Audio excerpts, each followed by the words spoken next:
Welcome back, boys and girls, ladies and gentlemen, to another Reader's Theater. I'm Pastor Matt, your reader, producer, and editor. And we are back in the Little Pilgrim's Progress, if you remember. There it is. Boom. It was originally written by John Bunyan back in the 1500s, I believe. And it is rewritten in modern language by Helen L. Taylor. Very exciting information. I knew you were excited to hear it. Anyway, let's move on. I think I'm ready to begin where we left off. Are you guys ready? Oh, yeah. Chapter 4, The Slough of Despond. Now, said Pliable, when the two boys were left alone, tell me what sort of place this celestial city is. Oh, it is very beautiful, replied little Christian. Have you not heard the strangers talk about it? The king lives there, and his people never feel tired or unhappy. They wear shining clothes that can never be soiled and never grow old. I don't suppose they will let us in. Oh, yes, they will. Evangelist said so. See, he gave me this. And little Christian unfolded the king's message and let Pliable read the words for himself. You remember what that message was last week. You can tune in, check it out. The king sent that to me, that I might know he would like me to go to his city. Well, he hasn't sent me one. You didn't meet Evangelist, but never mind. I'm sure the king will let you in, and be pleased to see you. Well, tell me something else. What shall you do when you get to the city? First of all, I'd like to see the king. If he is very kind, I shall ask him where my mother is. You know, she went away when I was a little baby. And sometimes I have wanted her so much. One of the strangers told me that she was with the king. So I think she must be living in the celestial city. Oh, I wonder how long it will take us to get there. Did you ask Evangelist? We might walk a little faster, I think. Oh, I wish I could. I'm afraid I shall be a very long time on the way. It is this burden which is so heavy that it makes me walk slowly. Pliable was just going to say, what do you mean by always pretending that you have a burden to carry? When suddenly his feet sank deep into the grass and he saw that he had walked into a marsh that lay in that part of the plain. Oh, cried he, where are we now? I don't know, said poor little Christian, whose burden made him sink deeper than Pliable into the soft green mud. Let us try to get out. But the boys were frightened and confused, and they could not tell which was the way out of the marsh. It was called the Slough of Despond, and it was a dangerous place even for grown-up people. Every step the children took seemed to lead them farther into it, and at last Pliable grew very angry. See what a mess we are in, and it's all your fault. I wish I had not come. If this is the beginning of our journey, what else may we expect on the road? Just let me get out of this horrible marsh and I shall go straight home again. You may look for the city by yourself. Little Christian did not answer, for he was too scared and unhappy to speak. His clothes were covered with mud, and every moment he feared that he would be smothered in the slough. How he wished that Evangelist would come to help him, but he could not see anyone near to him. Far away across the plain shone the light above the Whicket gate, and behind him lay the city of destruction. Pliable turned away from the light, and at last succeeded in getting out of the marsh, but he never stopped to help his companion. And when little Christian looked back, he saw him running home as fast as he could.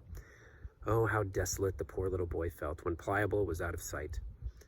But I will go to the king, he said, and once more he struggled on, trying to find some firm ground. Then he was almost in despair when he heard a voice saying, Wait a bit, I'm coming to help you. Chapter 5. Help finds little Christian. Little Christian felt very much inclined to cry when he heard the voice of a friend. He had almost made up his mind that Evangelist was wrong and that the king did not care to have little children traveling along the road to his beautiful city.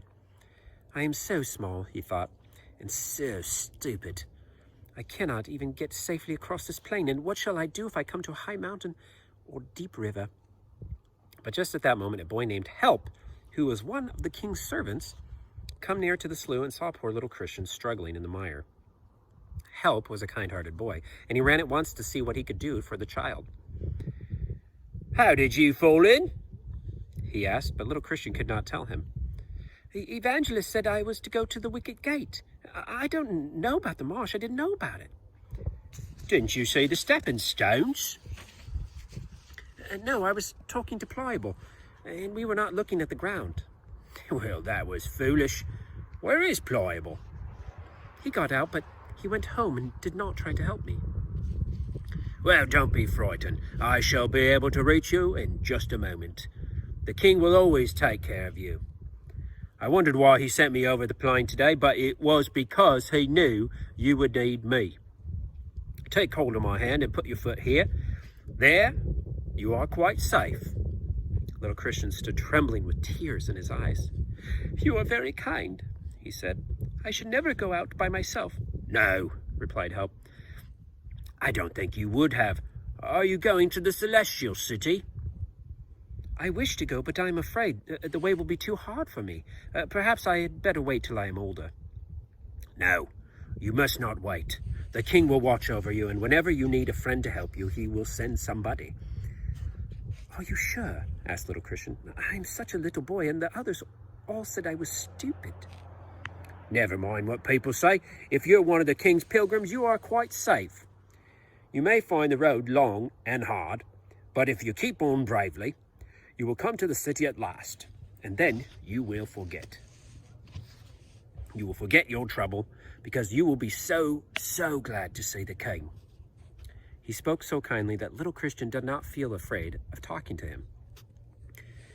"Do you think I shall find my mother in the celestial city?" he said. "She is with the king." "Well, if she is with the king, you will find her. Is it long since she went away?" "She went when I was a little baby. I can't remember her at all, but we have her picture at home, so I shall be sure to know her. She looks so sweet and kind, and sometimes I cry because she cannot love me." "But she does love you," said Help. "The king does not let his people forget. I have no doubt. He has told her already that you are coming to the city, and she will be watching for you." He had been kneeling on the ground, wiping the mud from little Christian's clothes with tufts of soft grass. He rose now, saying, "You have soiled your things very much, but you will have new ones before you get to the city. Don't lose sight of the light over the Whicket gate, and walk as quickly as you can until you reach it. Goodbye, and remember, the king will take care of you." "Just tell me one thing. Have you been to the city yourself?" "No, I have been very nearly to its gates, and then the king gave me some work to do for him, and I shall not go to live in the city until it is finished." "How long will it take me to get there?" "I can't tell you that. For some people, the journey is longer than for others. But if you love and obey the king, he will be sure to guide you to the city at the right time. Now I must go. If you are scared again, cry to the king, and he will hear you." Chapter 6. Little Christian meets with Worldly. Not very far from the city of destruction, there was a hill, and beyond the hill, a little village. And in this village lived a number of people who called themselves the king's servants and pretended to love and obey him, although they didn't really care about anything but their own pleasure and safety. They'd been scared to stay in the city because of all that the strangers had told them. But they did not wish to have the trouble of going to the king's country, so they built houses and made fields and gardens for themselves beyond the hill, and fancied in that place that they were quite safe. A boy from the village, whose name was Worldly, happened to be walking across the plain on the very day little Christian began his journey. Worldly knew little Christian by sight, because the people from the village often went into the city to visit their old friends, and when he saw the child coming, he wondered what he was doing so far from home. Is that you, little Christian?" he said. "You are a long way from the city." Worldly was a fine, tall-looking boy, and the little Christian felt pleased to be noticed by him, so he answered at once. I'm going to the Whicket gate. The Whicket gate? What for? To get rid of my burden. Oh, of course, replied Worldly. I know those burdens are tiresome things. It isn't everybody who can feel them, but when you do feel them, there's no comfort for you till they are gone. Little Christian was surprised to hear Worldly speak in this way, for the boys and girls in the city had all laughed at him, and had declared that his burden was only imaginary. I hope I shall not have to carry it very much longer. I am making haste to the Whicket gate. Who put into your head to go there? Asked Worldly. I met a very kind man named Evangelist, and he told me to go. Worldly laughed. He may be very kind, but he is very stupid. I know him quite well. Look here, little Christian, I can tell you a much better way of losing your burden. Don't you trouble to go all that one journey. Yes, you see, I know exactly what Evangelist said to you. He tells everyone the same thing. You've been in that horrid slough already, and if you go through the Whicket gate, you will find worse troubles than that.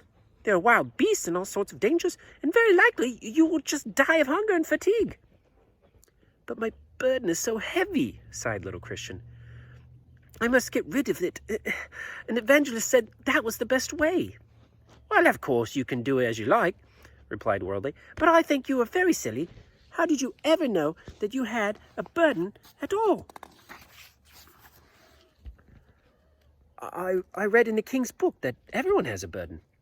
I thought so. That book is all very well for clever grown-up people, but little boys like you, they can't understand it. You read it, and you don't know what it means, and you just get your head full of nonsense.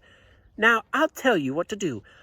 I wouldn't go back to the city because you will always feel frightened, and it really isn't a very safe place to live.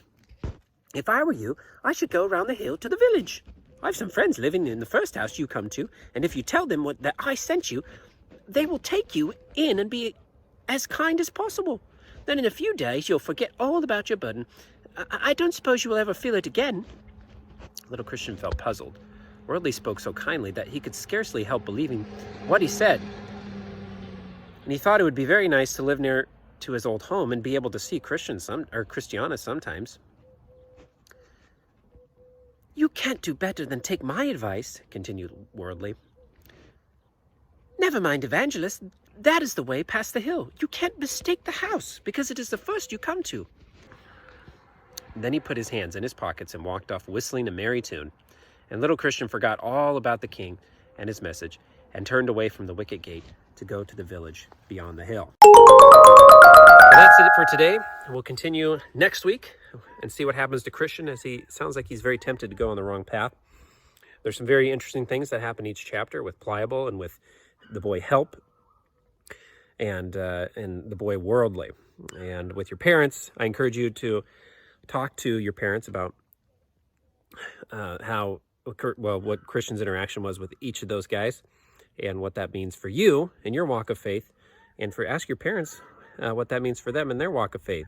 Because each of us have friends and are in situations where we're tempted to despair, where we're tempted to lose hope, where we're tempted to walk away, or we're tempted to go on the wrong path. And God, as we're reminded by Help there, reminds us that whenever we're struggling, to ask for help, and the King will send help. And it may not be the way you expect, but it either will be, or it'll be better than you expect. And all you have to do is wait on the Lord. And while you're waiting, He's with you, and He gives you strength. Bye.